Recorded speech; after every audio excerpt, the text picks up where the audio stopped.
Dugaan adanya pihak lain yang ikut mendanai penerbitan tabloid hitam obor rakyat masih cukup terbuka. Penelusuran media Indonesia menunjukkan adanya dugaan keterlibatan mafia migas dalam menyokong pendanaan tabloid yang isinya memojokkan calon Presiden Joko Widodo dan calon Wakil Presiden Yusuf Kala. Polisi sendiri terus memeriksa peredaran tabloid obor rakyat dan belum menetapkan satu orang pun sebagai tersangka. Dalam laporan penelusuran media Indonesia, seorang sumber yang dikutip oleh media Indonesia mengatakan penerbitan tabloid hitam obor rakyat sepenuhnya didanai oleh pengusaha perminyakan Muhammad Riza Khalid. Media Indonesia mencoba untuk mengkonfirmasi hal ini kepada yang bersangkutan, namun belum ada tanggapan. Nama Riza Khalid dan Hatta Rajasa pernah dilaporkan ke KPK oleh Lembaga Solidaritas Kerakyatan khusus Migas. Mereka menuding keduanya terlibat dalam mafia migas yang merugikan negara triliunan rupiah. Dia mendesak KPK segera mengungkap kasus ini.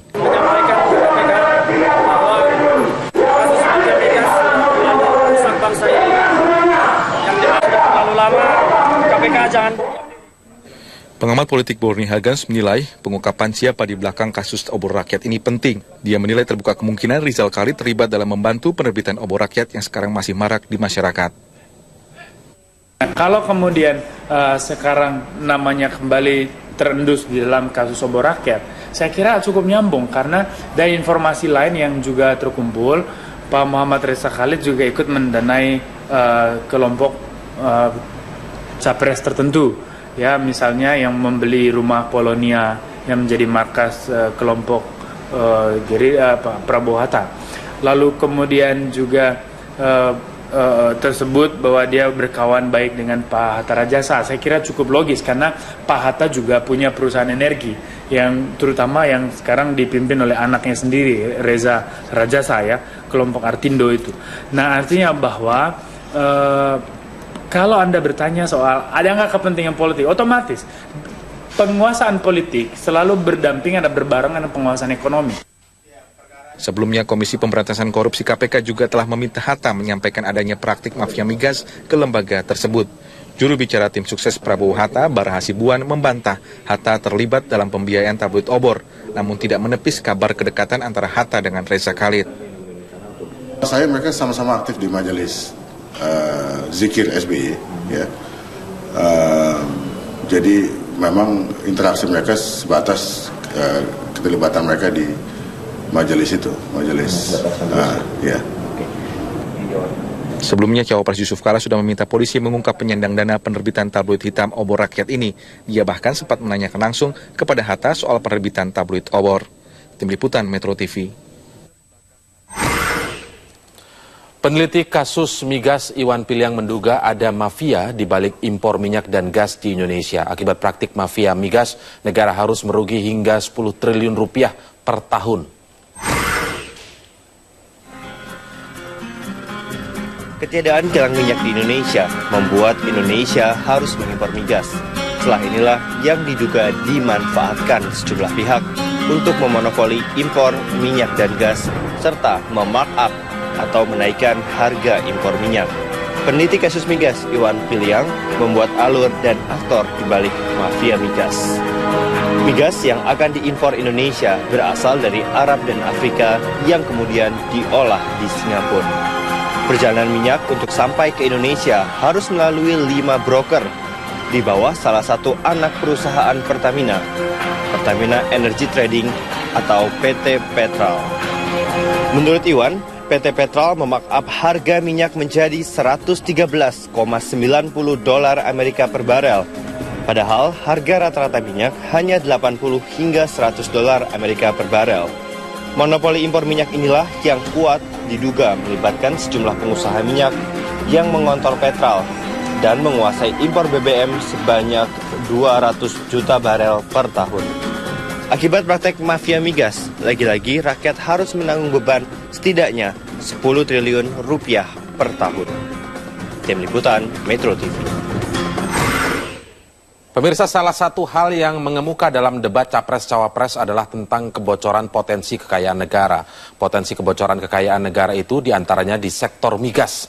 Indonesia yang kaya dengan sumber minyak namun terus mengimpor minyak disebut janggal. Apa pekerjaan rumah paling besar para calon pemimpin negeri ini dalam mengelola migas ke depannya? terutama terhindar dari cengkraman mafia migas. Kami akan mengulasnya kali ini dengan Iwan Piliang yang merupakan investigator mafia migas. Selamat malam, Bung Iwan. Ini kita sebutnya sebagai yang meneliti kasus ini begitu ya? Yang memverifikasi data-data kebenarannya. Sejak 2009. Sejak 2009. Baik, terima kasih sudah hadir, Bung Iwan.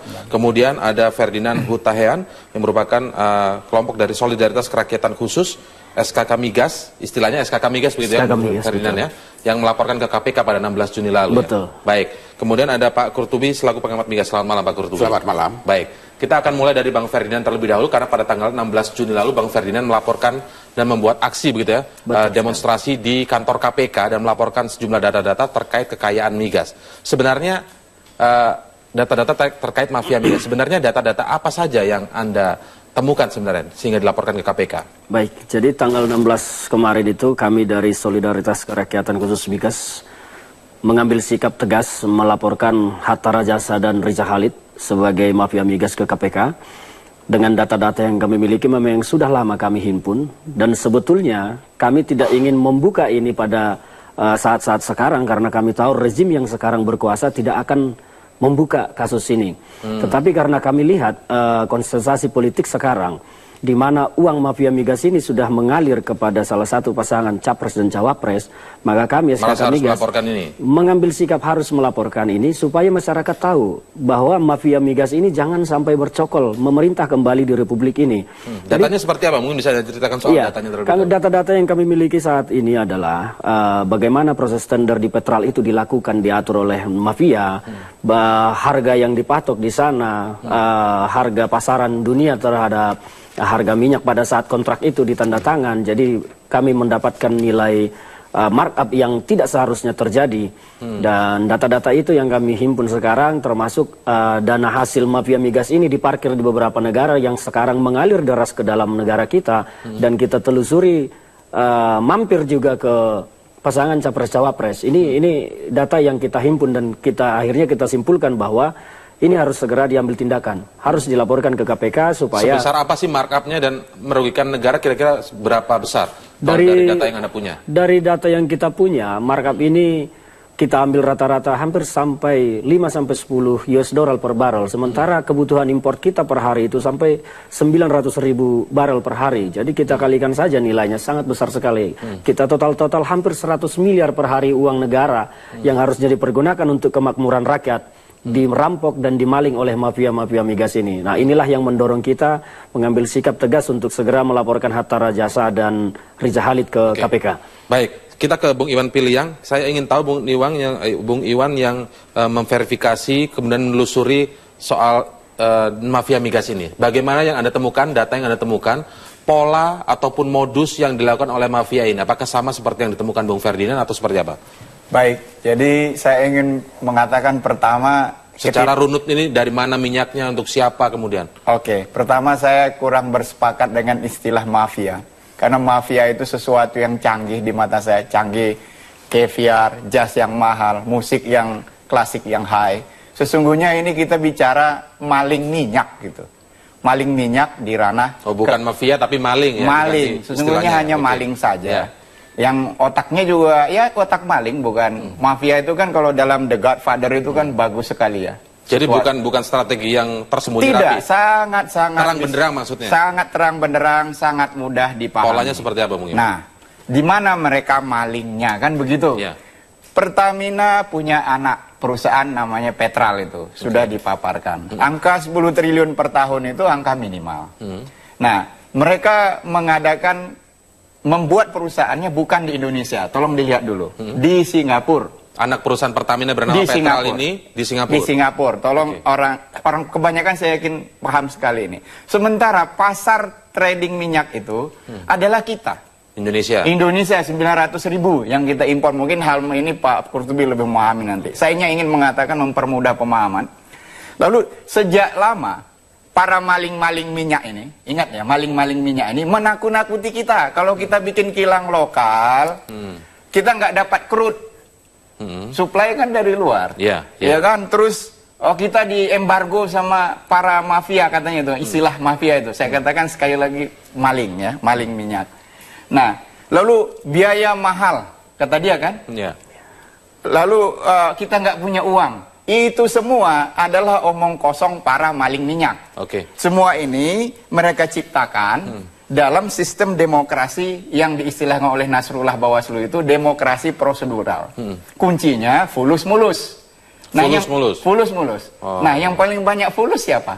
Jadi maksudnya mafia migas ini masuk ke dalam minyak ini masuk ke dalam sistem politik kita. Jadi dia masuk ke eksekutif, dia masuk legislatif, yudikatif, otomatis media. Ya. Bang Iwan, boleh kita fokus dulu tentang polanya dulu. Polanya bahwa itu kemudian kita tidak bisa membangun kilang di negeri sendiri. Sementara Petral yang merupakan anak perusahaan Pertamina ada di Singapura. Okay. Hukum kita nggak pernah menyentuh itu, nggak akan bisa. Okay. Contoh kasus yang besar pernah ditutup Zatapi. Ya. Siapa indikasi pelakunya? Nama yang juga sekarang membiayai obor rakyat itu. Muhammad Riza Khalid. Namanya sama. Sorry saya katakan ke publik, maling minyak. Tapi Anda ini punya data ya soal ini? Data punya. Ya. Dan saya bukan instan dalam hal ini. Saya dari 2009, nggak ada kaitan saya temannya Pak Jokowi gitu ya. Nggak ada. Oke, baik. Saya ke Pak Kurtubi sekarang. Pak Kurtubi, dengan adanya mafia minyak ini, kalau diistilahkan oleh Bang Iwan tadi adalah maling minyak begitu ya. Indonesia menjadi negara yang terus mengimpor minyak. Ini yang kemudian dipertanyakan sebenarnya seberapa besar kebutuhan Indonesia terus melakukan mengimpor minyak, apakah memang itu dibutuhkan, ataukah memang Indonesia ini sebenarnya sudah tidak punya lagi sumber minyak untuk bisa dieksplorasi atau seperti apa, Pak Kurtubi? Begini, dengan menyedihkan kita harus katakan bahwa negeri ini sudah tersandra dengan sistem tata kelola yang salah. Tersandra sistem tata kelola yang salah? Ya, dengan Undang-Undang Migas nomor 2 tahun 2001 menyebabkan produksi minyak anjlok. Karena apa? Karena tidak ada investasi eksplorasi. Karena oleh Undang-Undang Migas sengaja dibikin agar investasi untuk eksplorasi itu mapet. Kenapa? Ada pasal 31 Undang-Undang Migas mengatakan investor yang mau mencari minyak, yang mau eksplorasi, mereka dikenain pajak meskipun sebelum ketemu minyak. Ini aneh undang-undang ini. Ya, akibatnya sejak undang-undang migas tidak ada penemuan cadangan baru yang signifikan, produksi anjlok, ketergantungan pada impor dari tahun ke tahun meningkat. Itu minyak mentah. Kedua, kilang BBM tidak pernah mau dibangun oleh pemerintah. Pengolahan ya? Kilang pengolahan BBM tidak mau dibangun, alasannya rugi.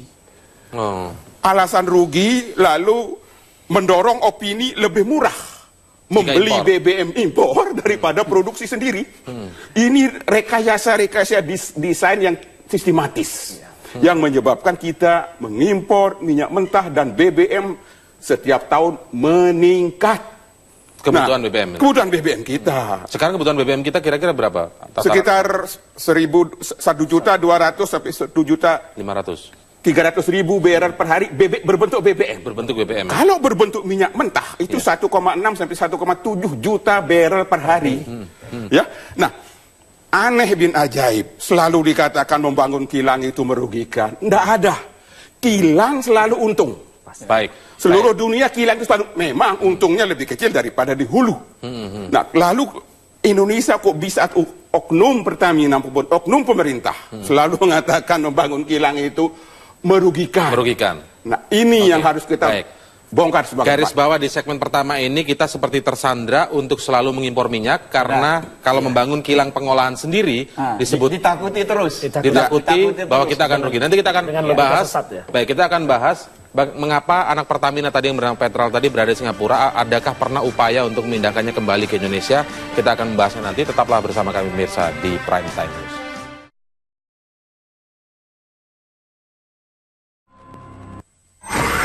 Baik, kita lanjutkan perbincangan di Prime Time News. Sebelum saya berbicara lagi soal kilang, saya ingin tanyakan temuan tentang apa yang ditemukan oleh Bang Ferdinand tentang pembangunan kilang ini yang kemudian dihalang-halangi, begitu. Tapi sebelumnya saya ingin juga ke Pak Kurtubi. Pak Kurtubi, kalau kemudian dilihat bahwa Indonesia membutuhkan impor, disebutkan tadi sengaja disandra oleh mafia migas begitu ya, agar kita terus mengimpor karena dengan membangun kilang itu seolah-olah rugi begitu ya. Tapi sebenarnya ingin saya tanyakan secara mendasar adalah seberapa mampu sebenarnya Indonesia untuk memproduksi minyak itu sendiri?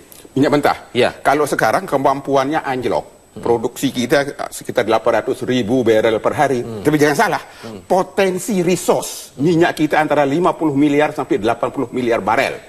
Produksi jadi rendah karena tidak ada penemuan cadangan baru. Penemuan cadangan baru tidak ada karena investasi eksplorasi yang anjlok. Investasi eksplorasi anjlok karena apa? Karena orang belum sudah dipajekin melalui undang-undang migas. Itu konseptor undang-undang migas ini main mata dengan pihak-pihak yang nggak benar ini ya. Bangun kilang di hilir ini ya, mustahil rugi.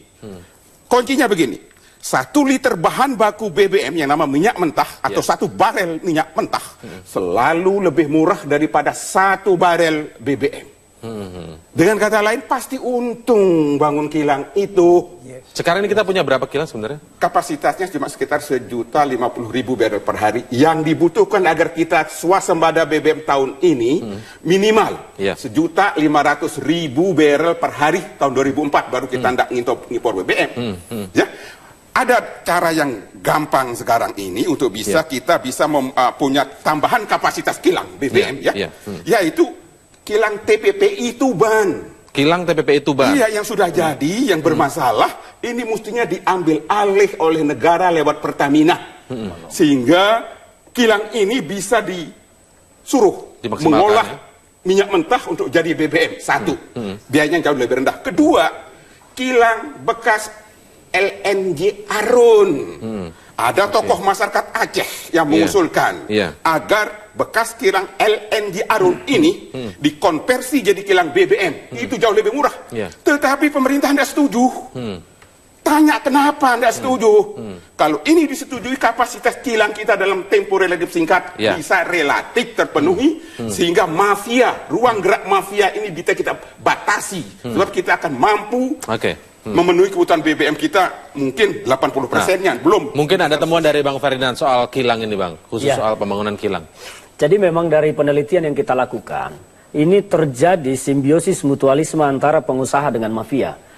Di sini laporan Hatta Rajasa yang sebenarnya sebagai Menko Perekonomian menyalahgunakan wewenangnya, menyalahgunakan kekuasaannya dengan membuat regulasi-regulasi yang menghambat dan menghalangi bangsa kita punya pengolahan minyak. Kita seperti yang disampaikan Pak Kurtubi tadi, Undang-Undang Migas pasal 31 yang mewajibkan eksplorasi itu belum apa-apa, belum tentu dapat minyak, bisa saja dapat batu, tetapi sudah harus bayar pajak. Nah ini peran Hatta Rajasa membuat regulasi ini sehingga mempersulit, akhirnya memaksa bangsa kita. Tapi itu kan juga dengan DPR untuk membuat undang-undang. Usulan ini kan datang dari eksekutif, dari pemerintah. Nah ini terjadilah simbiosis mutualisme, kolaborasi antara eksekutif dan legislatif, karena tangan mafia ini menjamah semua pihak, bukan cuma di eksekutif, di legislatif dan yudikatif, semua dijamah oleh mereka dengan uang yang sangat banyak.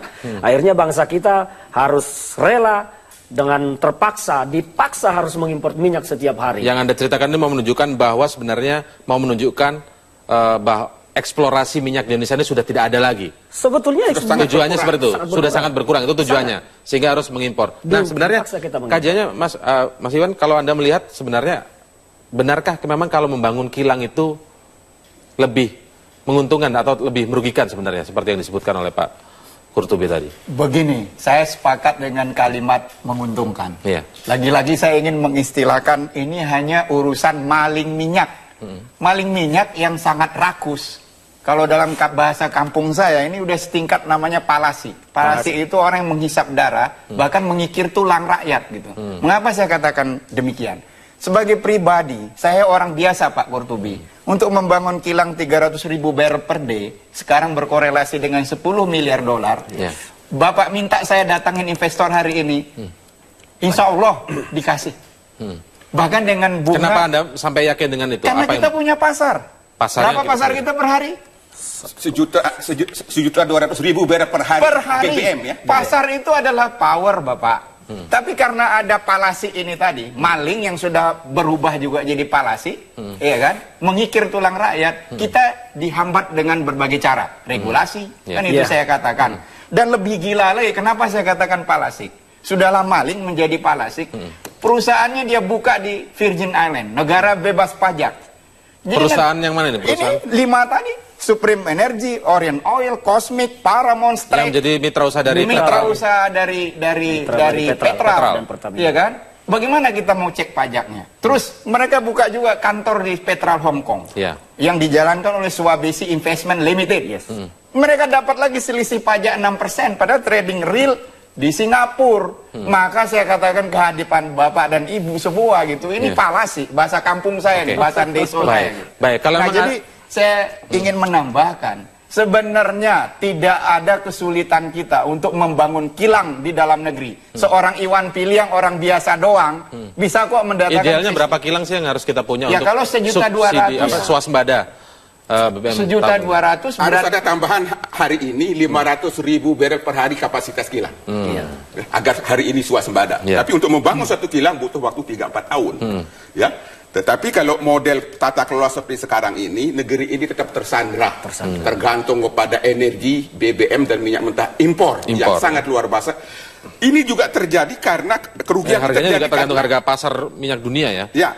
Karena mekanisme impor yang sangat tidak efisien, yang memberikan ruang gerak kita dimakan oleh mafia ini. Ini berlangsung sudah lama. Karena apa? Mekanisme impor lewat pihak ketiga. Lewat trader, ini yang membuat kita itu rugi luar biasa. Mestinya impor migas maupun ekspor migas harus dilakukan oleh negara melalui perusahaan negara. Kalau kita impor, Pertamina itu sendiri Pertamina. Kalau kita impor, kita harus beli langsung dari produsennya. Bukan lewat trader.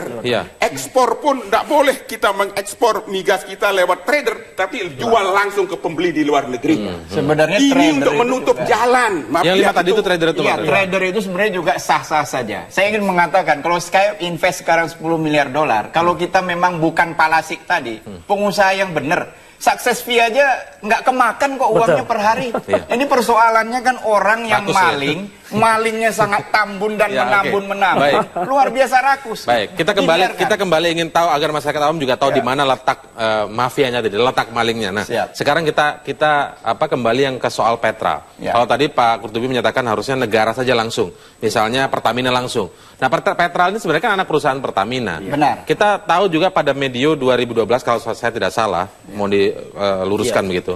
Ada upaya untuk membubarkan Petral sebenarnya. Pak Dahlan Iskan. Pak Dahlan Iskan. Saya mulai dari Bung Ferdinand terlebih dahulu. Apa yang Anda punya data soal ini? Kita masih ingat dan sangat ingat ketika Bapak Dahlan Iskan menjadi Meneg BUMN, begitu gencarnya awal-awalnya itu pengen membubarkan Petral, tetapi apa yang terjadi kita tahu isu itu bahwa tenggelam.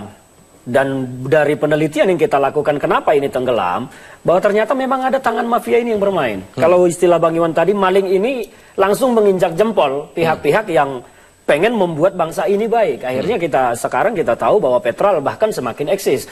Nah, inilah yang harus kita bongkar dan rakyat harus tahu bahwa ini bisa terjadi karena ada peran dari Hatta Rajasa sebagai Menko Perekonomian. Ini yang harus rakyat tahu, bahwa ternyata kebijakan dari Menko Perekonomian kita yang dulu Hatta Rajasa ternyata merusak bangsa kita, mengakibatkan kita terjerumus ke dalam jurang impor.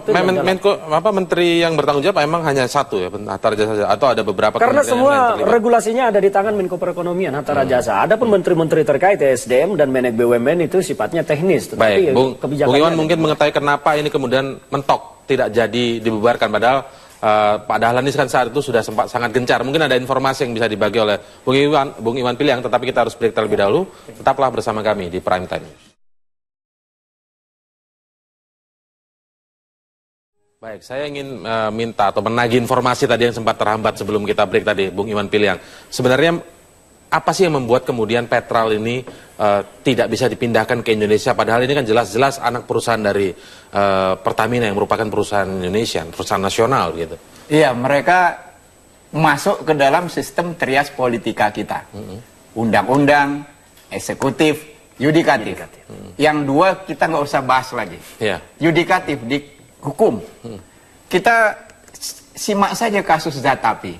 Ya kan? Membuat diistilahkan merek sendiri, di blending dengan ini, dicampur dengan ini, didatangkan dari Malaysia minyaknya. Itu kan hanya akal-akalan bagaimana komisi atau selisih harga yang tadinya mungkin hanya belasan dolar, tapi ingin rakus lagi. Ingin menjadi palasik yang maha tambun lagi, supaya dapat $60 gitu, satu barrel. Nah, kejadian kan ditutup. Saya juga ingin menyampaikan kepada publik, kalau boleh saya mewakili Anda semua, kalau boleh, ya kan? Kita tuntut sekarang juga KPK sebelum hari pemilihan presiden, 9 Juli, membongkar kasus itu. Termasuk kenapa tidak bisa Petral di Indonesia kan kantornya. Ini jelas sebuah kemahadasatan, kolusi, korupsi, yaitu falasik yang maha tambun. Oke, kalau Pak Kurtubi sendiri melihat keberadaan Petral ini seperti apa? Karena sempat kan ada ingin membubarkan Petral ini sendiri. Kalau Anda melihat sampai sekarang ini efisienkah? Masih perlukah? Atau seperti apa, Pak? Saya berpendapat sebaiknya mekanisme imporin harus yang efisien. Efisien maknanya Pertamina sebagai entitas bisnis, dia bisa beli langsung dari produsen. Nggak dibutuhkan. Agar efisien ya. Nggak dibutuhkan itu Petral. Bayangkan nilai impor kita sekarang kan kerut sama BBM sekitar 45 miliar dolar. 500 triliun. Nah, tujuannya dulu dibangun Petral menurut Anda seperti apa? Ya itu sebagai perantara. Sebagai perantara. Agar apa sebenarnya waktu itu? Niat sehingga terwujud kan pasti kan ada alasan positif paling tidak yang disampaikan di awalnya. Untuk apa harus ada yang bernama Petral ini? Apakah agar tidak langsung kepada negara Pertamina? Itu sudah tradisi, sudah zaman Pak Harto. Dulu bukan Petral namanya, ada macam-macam ya. Tetapi mestinya kita sadari bahwa mekanisme impor lewat trading, lewat pihak ketiga itu merugikan negara. Sebaiknya langsung beli dari produsennya. Demikian juga ekspor. Yang kita pertanyakan mengapa waktu misalnya BP Migas dibubarkan, mengapa pemerintah CQ Menko mengganti baju BP Migas menjadi SKK Migas, sehingga peluang mafia itu tetap ada dalam sisi ekspor. Sisi ekspor itu migas. Sisi ekspor ya? Ini sisi ekspor. Tadi itu impor ya? Itu impor. Di sisi ekspor, seolah-olah mafia ini dilanggengkan dengan mengganti baju BP Migas menjadi SKK Migas. Bukan SKK Migas yang disebut tadi. Yang ujung-ujungnya bermasalah juga SKK Migas. Kalau sampai setahun SKK Migas, kepalanya ketangkep sama KPK coba. Baik, nanti kita akan lanjutkan di segmen selanjutnya. Saya ingin tanya nanti di segmen selanjutnya, kalau misalnya memang bisa efisien, tidak ada lagi badan-badan yang tadi seperti misalnya sebutkan Petral, atau misalnya bisa dikembalikan ke Indonesia dengan peraturan atau hukum Indonesia, berapa sih keuntungan negara yang berhasil diselamatkan dan bisa untuk apa sebenarnya keuntungan itu? Nanti kita akan membahasnya, tetaplah bersama kami di Prime Time.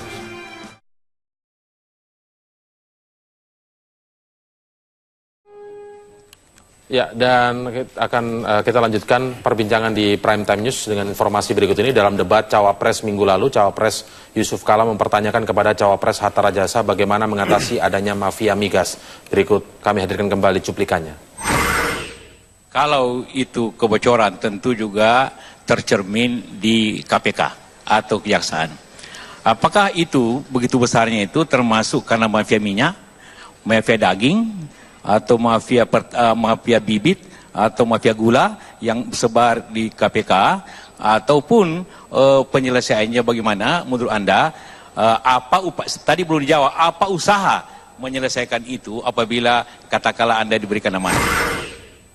Bang Iwan mungkin punya tanggapan dari pertanyaan sebenarnya yang disampaikan oleh Pak Yusuf Kala tentang sebenarnya mungkin sumber dari kebocoran ini sudah diketahui banyak ya sebenarnya. Sudah diketahui banyak seperti yang dipertanyakan oleh para calon presiden. Misalnya Pak Prabowo menanyakan adanya kebocoran potensi kekayaan negara. Sebenarnya sudah diketahui sebenarnya di mana letak kebocoran itu. Iya, sebetulnya kalimatnya bukan bocor, tapi potensi loss, opportunity loss. Nah, yang paling gede itu sebetulnya di pajak, transfer pricing istilahnya. Yang nggak diurus negara. Di migas juga salah satu utama yang gede. Nah, potensi loss dari migas itu kenapa Petral tidak lokal, terus mereka kenapa membuat perusahaan di negara bebas pajak? Dalam verifikasi kami dengan tim Prestok itu setahun 160 triliun. Artinya kalau uang segitu saja, makanya saya berani mengatakan kepada Pak Jokowi, Pak, kalau jadi presiden, hentikan pengiriman tenaga kerja wanita. Seorang Ziaul Haq, Pakistan bisa mengatakan, kami tidak mengirim perempuan kami ke luar negeri karena kami yakin tak mampu melindungi kehormatannya. Tapi satu yang dipertanyakan bagaimana punya devisa. Devisanya dari mana kata Pak Jokowi ke saya? Dari penggelapan pajak seluruh perusahaan tambang, dari migas terutama. 160 triliun Pak kita bisa selamatkan, impor dan ekspor. 160 triliun? Nah, sementara devisa sekarang dari TKW 60 triliun. Dan kalau diurus lagi itu opportunity loss, 2013-nya dari transfer pricing gabungan dunia usaha 2000 triliun. Kalau dibuktikan 30%? Iya kan?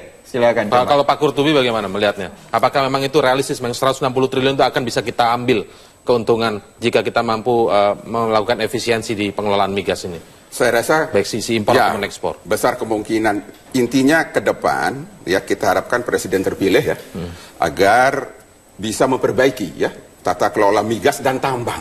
Tambang ya. Jangan lupa tambang kita juga potensi kerugian negaranya luar biasa. Bukan hanya 160 triliun. Ya. Jauh lebih besar dari itu. Negara akan memperoleh pendapatan, tambahan pendapatan, jika seandainya ini diperbaiki tata kelolanya, ya, sehingga ke depan tidak usah lagi kirim TKI-TKW ke luar negeri, karena kita akan mampu menciptakan lapangan kerja sendiri dengan hasil tata kelola yang sesuai dengan pasal 33 untuk sumber daya alam, migas dan tambang kita, efisiensi mekanisme impor dan ekspor. Mekanisme impor dan ekspor aja diefisienkan, itu luar biasa penghematannya tanpa berbuat apapun. Ya, ekspor jangan lagi tunjuk trader langsung serahkan ke perusahaan negara milik negara yang menjual ke luar negeri. Ya itu namanya Pertamina. Ya, seperti itu. Jadi menurut Anda Petrol harus dibubarkan atau seperti apa? Petrol harus bubar dari sisi ekspor, dari sisi impor, tidak perlu lagi lewat pihak ketiga lewat Petra, langsung beli dari produsennya di luar negeri. Langsung begitu ya? Oke, baik.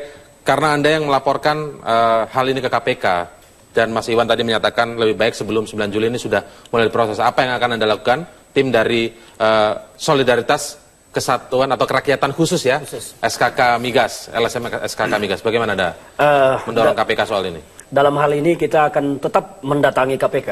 Kita akan dorong KPK supaya segera kita minta dalam waktu sesingkat-singkatnya untuk segera meningkatkan kasus ini ke tahap penyidikan. Karena semua bukti-bukti yang kita serahkan dan data yang ada sangat mudah untuk mencari siapa pelaku utamanya, siapa tersangkanya. Karena ada uang besar yang bisa dihemat oleh negara. Kalau perhitungan kita sekitar 54 triliun dalam 1 tahun akan dihemat. Nah ini akan berguna untuk pendidikan gratis, kesehatan gratis. Kita tahu ini yang paling mahal sekarang yang diderita oleh masyarakat kita. Nah pertanyaannya, apabila ternyata Hatta Rajasa nanti yang naik menjadi wakil presiden, apakah masalah ini akan selesai? Kita pastikan tidak. Bahkan kita akan lebih terjerumus lagi ke dalam jurang hitam yang lebih dalam. Nah itu supaya masyarakat tahu. Semoga KPK cepat bertindak, dan juga sebenarnya perbincangan ini untuk membuat menjadi pengetahuan kita semua, karena di debat minggu depan kita akan tahu bahwa topiknya adalah pangan, energi dan lingkungan. Semoga ini menjadi kunci membongkarnya. Saya rasa hanya sederhana. Orang yang bebas nilai. Jadi orang yang bukan bicara uang itu volume, tapi uang adalah value. Nah, kalau ini bisa kita sosialisasikan, jangan-jangan juga aktivis semua ini juga ngomong lalu di belakang ada sesuatu gitu kan, nggak bakalan jalan. Jadi orang-orang yang bekerja tahu betul uang value, bukan volume. Itu mungkin. Bolanya kita tunggu bagaimana KPK akan bertindak soal ini. Terima kasih Bung Iwan Piliang, Bung Ferdinand, dan juga Pak Kurtubi. Terima kasih telah bergabung bersama kami di Prime Time News. Selamat malam.